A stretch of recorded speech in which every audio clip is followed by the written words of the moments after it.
I noticed the truck before I noticed the people. A white U-Haul, engine idling, nose on the curb like someone slammed it there in a rush. The back was open. I could see crib parts, boxes marked nursery. Parked beside it, my parents' silver sedan.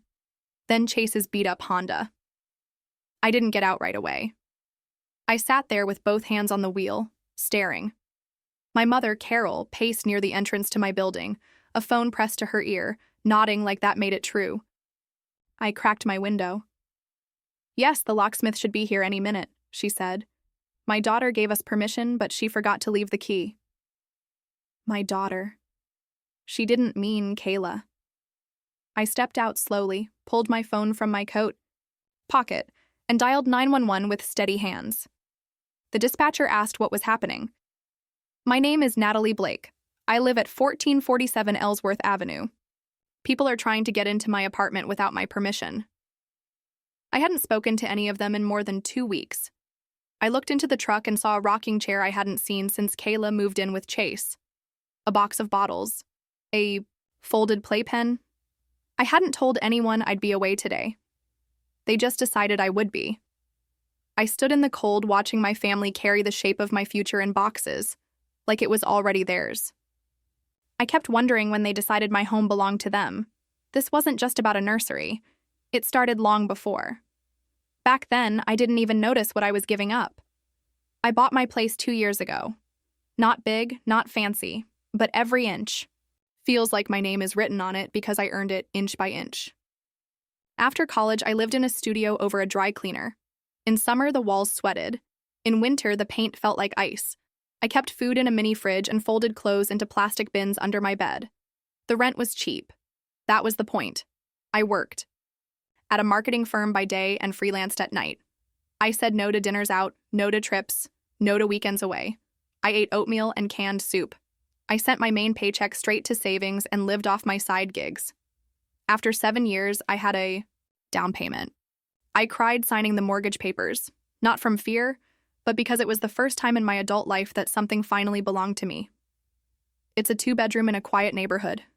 Brick walls, north-facing windows, a tiny balcony that catches soft sun in spring. I turned the second bedroom into a home office. I work hybrid, 3 days at home, 2 days on site, and that room kept me steady through pandemic burnout and budget cuts. My parents came once. Carol walked through like she was taking inventory. Frank tapped the walls and said, "Solid bones." Then nothing. No congrats. Later they said I rushed into buying. I didn't buy it to prove anything. I bought it because I was tired of needing permission to feel safe. The coffee ring on the nightstand, the dull scratch where my office chair wore the wood, the clean smell of pine and lavender, that was mine. That's what they tried to take, not just a room. The only thing I had that didn't require an explanation. Kayla and I grew up in the same house, but it rarely felt like the same family. She was the soft one, big curls, dramatic, endlessly, adored. I was the quiet one with sharp edges. I did my homework, I fed the dog. By 5th grade, I packed my own lunch. The day Kayla forgot her shoes for school, our parents brought them wrapped in a towel like she was a princess. It wasn't obvious at first, just 100 tiny cuts. Kayla got the bigger bedroom. I got her old dresser. If we fought, I had to. Be the bigger person. If she cried, I was told to give her what she wanted, just this once. I learned early that if I stayed useful, I could stay out of trouble. By high school, the gap was wide. I hunted scholarships. Kayla snuck out with boys who never lasted. She dropped out of college after 1 semester, tried again a year later, and left before midterms. She cycled through jobs, coffee shops, boutiques, a yoga studio she didn't like. She always landed on her feet. Our parents, especially Carol, gave it a story. She's finding herself. She's creative. The world isn't built for girls like her. Maybe there was truth in that, but the pattern never changed. They caught her whenever things crashed, and I kept grinding. When Kayla said she was pregnant, no one blinked. 10 weeks in, barely showing, and Carol lit up like she won something. Frank raised a glass. To new beginnings. Chase sat beside her, quiet and pleased, like he'd finished a crossword. Their first grandchild. A second chance. Kayla beamed. I handed her tiny socks wrapped in tissue. Cute, she said and moved on. I smiled. Because that's what I do, but I felt something give, a small sting, like the first thread popping when fabric's been pulled too tight for too long. It happened on a Sunday at dinner. Kayla was talking about morning sickness like a trophy.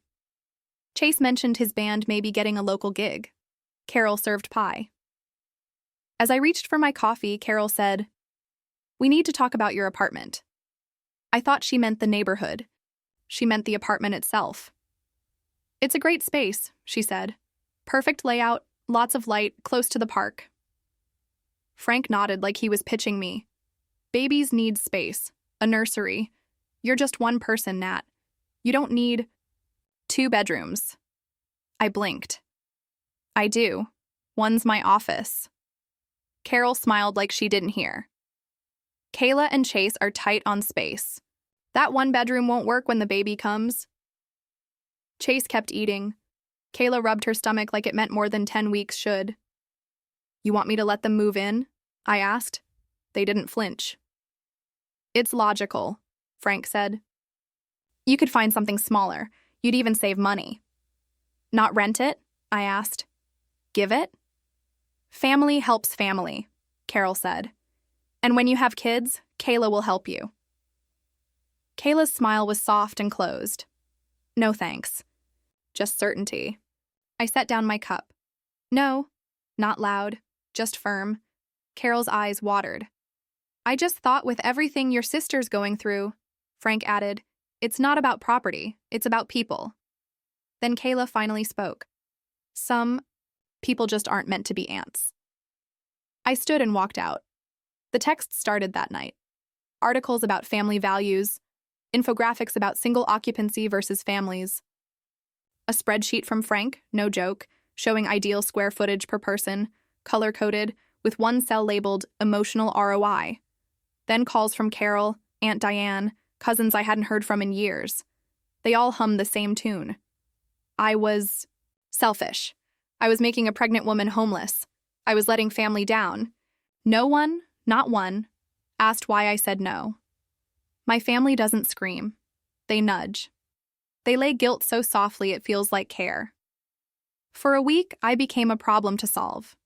Carol texted daily, quotes about sisterhood, videos of giggling babies, a photo of Kayla's bump that looked like bloat. "She's glowing," she wrote. "This baby needs roots." Frank emailed a cost analysis showing how much I'd save moving to a studio across town. Kayla posted on Facebook. "Some people don't get it. It takes a village. Grateful for those who do." Diane commented, then cousins. Comments stacked with thinly veiled hits at me. "Kids show you who's generous. Some folks forget. Who held them through the flu at 5. Every ding on my phone felt like a warning. I tried to explain. Kayla wasn't homeless. She lived with her boyfriend in a working 1-bedroom. I worked from home. I couldn't just break a mortgage. No one listened. Or they did, but they already wrote the story. I was the villain. What hurt most wasn't the pressure. It was the assumption that I could be traded away without asking. They didn't offer Kayla their place. They didn't suggest a loan or help finding a bigger rental. It was always my apartment, my life that had to move. Because I always fixed things. I always said yes. I was the dependable one, the one who gets used. For the first time, I wondered if dependable just meant disposable. I brought screenshots and voicemails to therapy. My therapist looked at me and said, "You deserve a door that only opens from your side." That line stuck in my chest for days. That's all I ever wanted. A space without conditions, a life without permission. I invited everyone, Carol, Frank, Kayla, and Chase, over for lunch that Saturday. I hoped face-to-face would help. Neutral ground. I even made my mother's pasta salad, thinking it might soften things. They arrived 45 minutes early. I was still chopping basil when my front door unlocked. Carol still had a spare key. From my move-in, I'd never asked for it back. That would change. Carol walked in like she lived there. Frank followed with his laptop bag. Then Kayla rubbing her belly again. Then Chase. Then surprise. Aunt Diane and her husband, Michael. I hadn't invited them. We thought family would help keep it constructive, Carol said. Chase dropped on my couch and grabbed my PS5 controller like it was his. Kayla wandered the apartment like a realtor. I told everyone to sit. Diane spoke first. Natalie, we're here because we love you. Family sometimes means doing hard things. Then came speeches. Frank talked about sacrifice. Diane talked about duty. Kayla talked about morning sickness. Chase said his band might need a garage. My building doesn't have a garage. I waited. I listened. When it was my turn, I spoke quietly. I said I understood their worries. I wasn't cold. I loved my sister.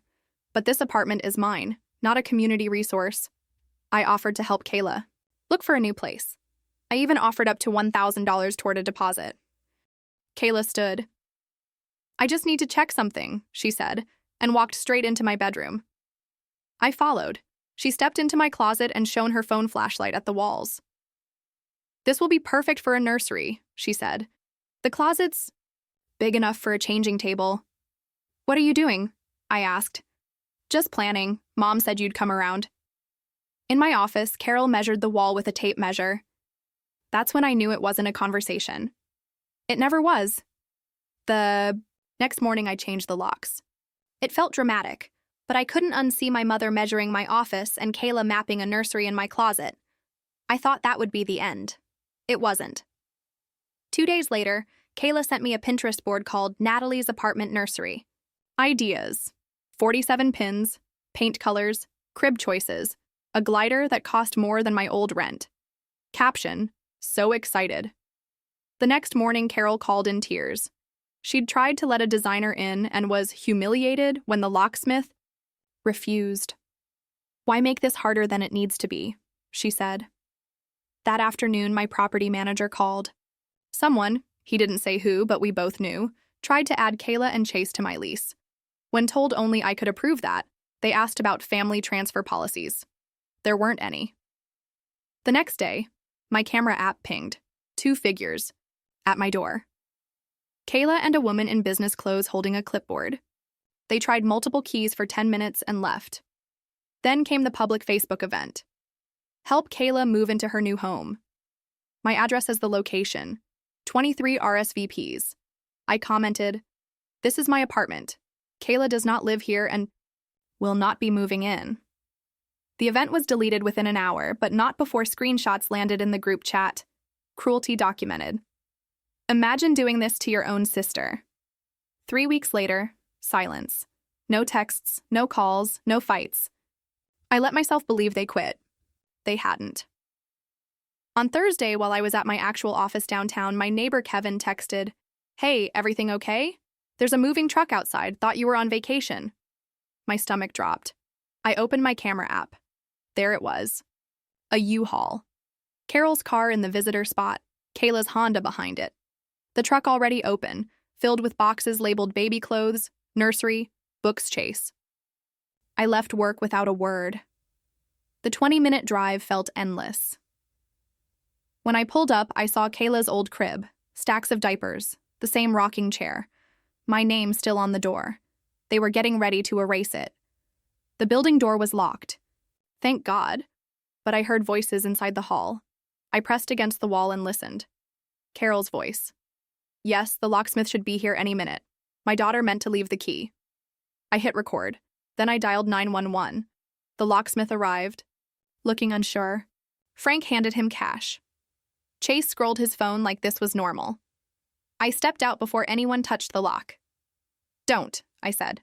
I'm the owner. They don't have permission. Carol's face lit up like I'd solved the problem. Perfect timing. We were just... No. I called the police. You're trespassing. Kayla started crying instantly. How can you do this to your pregnant sister? Chase, without looking up. Dude, the truck's due back at 4. The locksmith backed away. Not getting in the middle of a family thing, he said, and left just as the police arrived. I showed the officers my ID, my deed, the cease and desist I'd already sent, the video. My parents tried to spin it as a mix-up. The officers didn't buy it. Then something wild happened. One of the two men they brought, guys I didn't know, got nervous when asked for ID. He had a warrant for unpaid child support. He was arrested right there. The other said he was a tenant relocation specialist, as in someone paid to move me out if I fought back. He left fast. The officers issued an official trespass warning. Any more attempts to enter will lead to arrest, one said.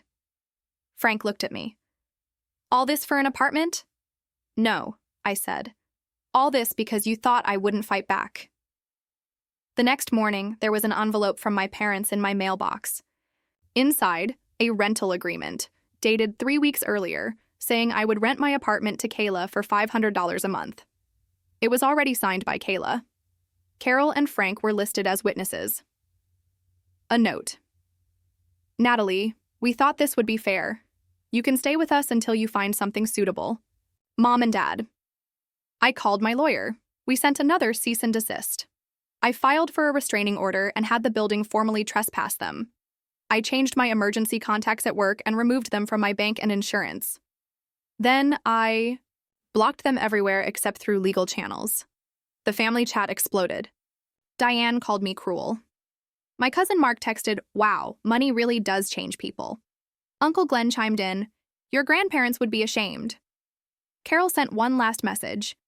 "I don't have a daughter anymore. Frank." All this for an apartment. Enjoy living alone forever. Only one quiet message came through, from my cousin Rachel. Saw the footage. They're out of their minds. Stand your ground. I posted the video on my own Facebook. No caption, just the truth. The harassment shifted. Someone ordered 5 food deliveries I didn't place. My number showed up on Craigslist offering a free PS5. My inbox filled with random newsletters. 3. Locksmiths called about a lockout request I never made. Then came the lawsuit. A letter from their lawyer said my family was suing me for emotional distress, breach of a verbal contract, unlawful eviction, and damages for truck and storage fees. They wanted $15,000 and my apartment. My lawyer laughed. He filed a countersuit for attempted fraud, harassment, illegal entry, and defamation. During discovery, everything cracked open. Texts between Kayla and Chase's mother, subpoenaed for the fraud claim, spelled out the plan. Move in. Make me keep paying the mortgage. Stop paying anything once the baby came. Claim I couldn't. Evict a family with a child. Eventually take over the apartment. Kayla wrote, "Once we're in a year, squatters' rights kick in." We checked. That's not how it works in our state. Their case was tossed in 3 weeks. The judge called it baseless and a waste of the court's time. Their own lawyer apologized to mine in the hallway. He'd told them not to do it. Carol and Frank insisted on being heard, just not in the way they expected. My countersuit went forward. We had the texts, the footage, the forged rental agreement. We had Chase's mom's statements and the timeline. Harassment was clear. The calls, the messages, the deliveries, the locksmiths. Trespassing stuck, even without a broken lock. Fraud was the crown. Kayla got 18 months probation and 100 hours of community service. Carol and Frank got 12 months each for conspiracy. The court ordered them to pay $7,500 in damages and all legal fees within 6 months. I didn't post the verdict. I didn't reply in the group chat. I didn't call Rachel to celebrate. I just went home. Rachel later said Diane deleted her posts. Uncle Glenn stopped calling Carol back. A few cousins quietly unfriended Kayla. I didn't keep score anymore. Kayla had a baby girl 2 months later. I heard it from Rachel. I haven't seen the baby. I don't plan to. Maybe that makes me hard. Maybe not. I'm done living in the house of maybe. I got a promotion. Turns out when you're not fighting a family coup, you sleep, you work, you feel better. I turned the office into a gaming room. I repainted, I rearranged, not to forget, just to reclaim. Last week, my lawyer forwarded a letter. 3 handwritten pages from Carol. She misses me. The family's different now. She wants to move on. No apology. No mention of what they tried to do. Just paragraphs about her pain. I read it once, folded it, and dropped it in the trash. I didn't need to shout. I didn't need revenge. I just needed it to end. I haven't spoken to Kayla since court. Not when she gave birth.